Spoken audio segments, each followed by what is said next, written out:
ಶಿರಸಿ ಮಾರಿಕಾಂಬೆಯ ಚರಿತ್ರೆ ಒಂದು ದಂತಕಥೆ. ಮಾರಿಕಾಂಬೆ ಸುರಲೋಕ ಸುಂದರಿಯನ್ನೂ ನಾಚಿಸುವ ಅಪ್ರತಿಮ ಸೌಂದರ್ಯದ ಬ್ರಾಹ್ಮಣ ಕನ್ಯೆ. ಅವಳ ಸೌಂದರ್ಯಕ್ಕೆ ಮಾರು ಹೋದ ಅನ್ಯ ಜಾತಿಯ ಮಾಂಸಾಹಾರಿ ಯುವಕನೊಬ್ಬ ಮದುವೆಯಾದರೆ ಇವಳನ್ನೇ ಮದುವೆಯಾಗಬೇಕೆಂಬ ಛಲದಿಂದ ಬ್ರಾಹ್ಮಣರ ಆಚಾರ ವಿಚಾರಗಳೊಂದಿಗೆ ವೇದ ಶಾಸ್ತ್ರ ಮಾಯಾಜಾಲಗಳನ್ನು ಕಲಿತು ತನ್ನ ಅನ್ಯ ಜಾತಿಯನ್ನು ಮರೆಮಾಚಿ ಬ್ರಾಹ್ಮಣನೆಂದು ನಂಬಿಸಿ ಮಾರಿಕಾಂಬಳನ್ನು ಮೋಸದಿಂದ ಮದುವೆಯಾಗುತ್ತಾನೆ.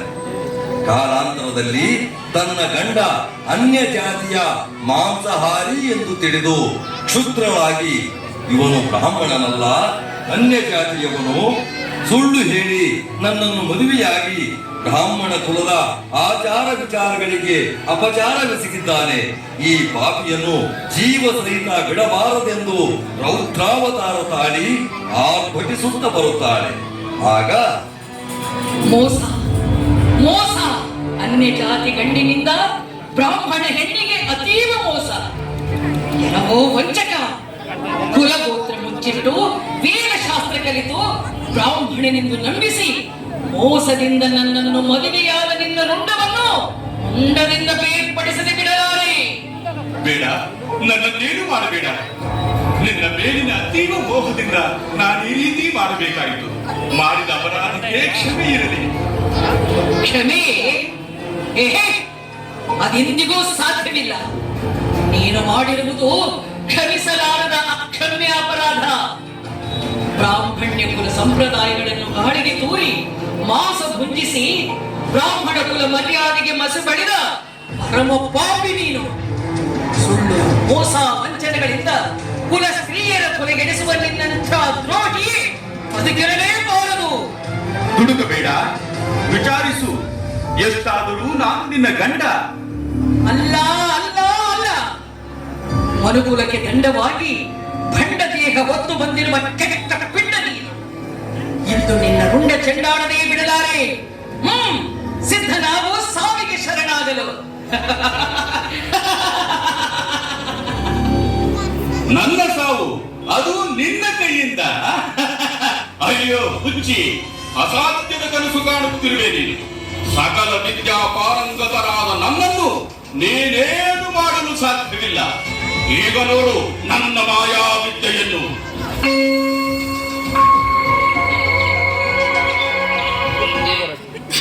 ಎಲ್ಲಿ ಎಲ್ಲಿ ಮಾಯವಾಗಿ ಎಲ್ಲಿ ಅಡಗಿ ಕುಳಿತೀಯೋ ನೀಚ? ನನ್ನ ಮುಂದೆ ನಿನ್ನ ಮಾಯಾ ವಿದ್ಯೆಯ ಆಟ ನಡೆಯಲಾರದು.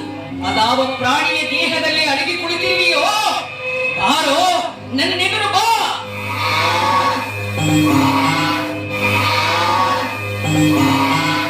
ಓಡದ ದೇಹದಲ್ಲಿ ಅವಿತು ನನ್ನೆದುರು ಬಂದಿರುವೆಯಾ? ಬಿಡುವುದಿಲ್ಲ ನಿನ್ನನ್ನು. ಕಪಟ ವಂಚನೆ ಸುಳ್ಳು ಹೇಳಿ ಮೋಸ ಮಾಡುವವರಿಗೆ ಪಾಠವಾಗಿ ಇದೋ ನಿನ್ನ ರುಂಡವನ್ನು ತುಂಡರಿಸುತ್ತಿದ್ದೀನಿ.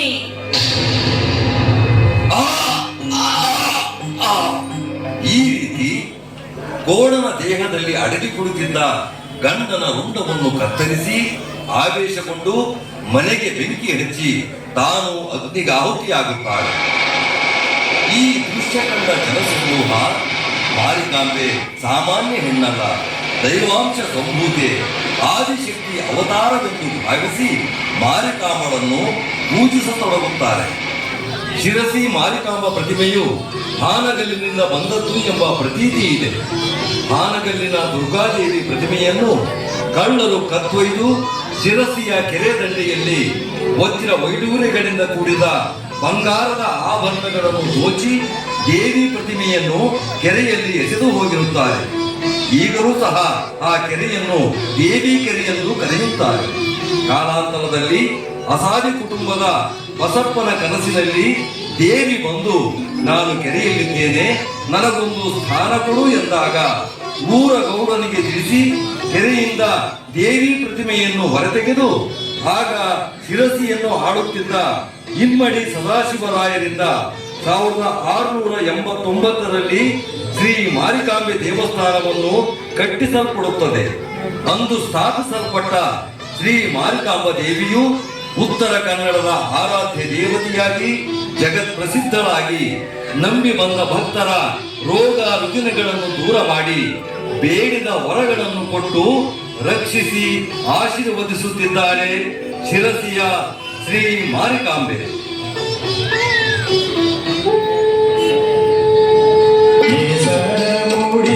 ಜಗದಲ್ಲ ಬೆಳಗಿದ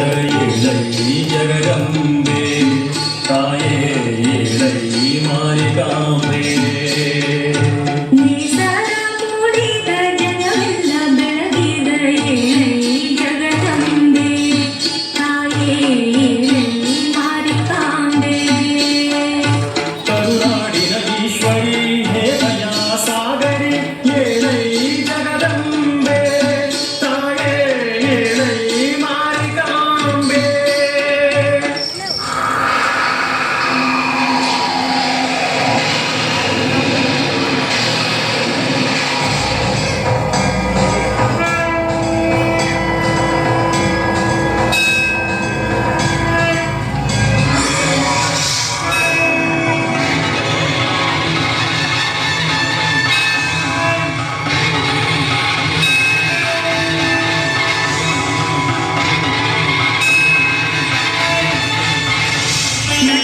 नटेश्वरी हे सुख सागरी श्री शैलेश्वरी दया करी.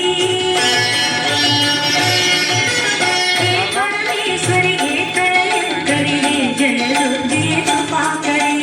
हे परमेश्वरी हे प्रलयंकरी हे जलदुर्गे कृपा करी. सुंदर रूपिणी मालाधारिणी नित्य निरंजनी माताये वेद विलासिनी प्रेम स्वरूपिणी साक्षात्कारिणी महामाये. भद्रिणी रात्रिणी दुष्ट निवारिणी दुर्बर हारिणी पाहि अंबे. दुर्गे शक्ति दीप्ति शिवात्मे आदि महेश्वरी देवी अंबे. करि सर्वत्र शुभ करि राजराजेश्वरी जय माते. त्रिभुवन पालिनी अमृत वर्षिणी कात्यायिनी जगन्माते. ಹಲು ಹಲು ಹೆಜ್ಜೆಯ ನಾದವತ್ತೆಲ್ಲು ತಲೆಯು ನಗೆಯಿಂದ ನಡೆಯುತ್ತ ಬಾರೆ. ಮಂಗಳ ಮೂರ್ತಿ ಎತ್ತು ವಿರಾರತಿ ದೇವರ ದೇವತೆ ಹರಸುತ್ತ ಬಾರೆ. ದೇವರ ದೇವತೆ ಹರಸುತ್ತ ಬಾರೆ. ಏಳೈ ಜಗದಂಬೆ ತಾಯೇ ಶಿರಸಿ ಮಾರಿಕಾಂಬೆ. ಏಳೈ ಜಗದಂಬೆ ತಾಯೇ ಶಿರಸಿ ಮಾರಿಕಾಂಬೆ. ಏಳೈ ಜಗದಂಬೆ ತಾಯೇ ಶಿರಸಿ ಮಾರಿಕಾಂಬೆ.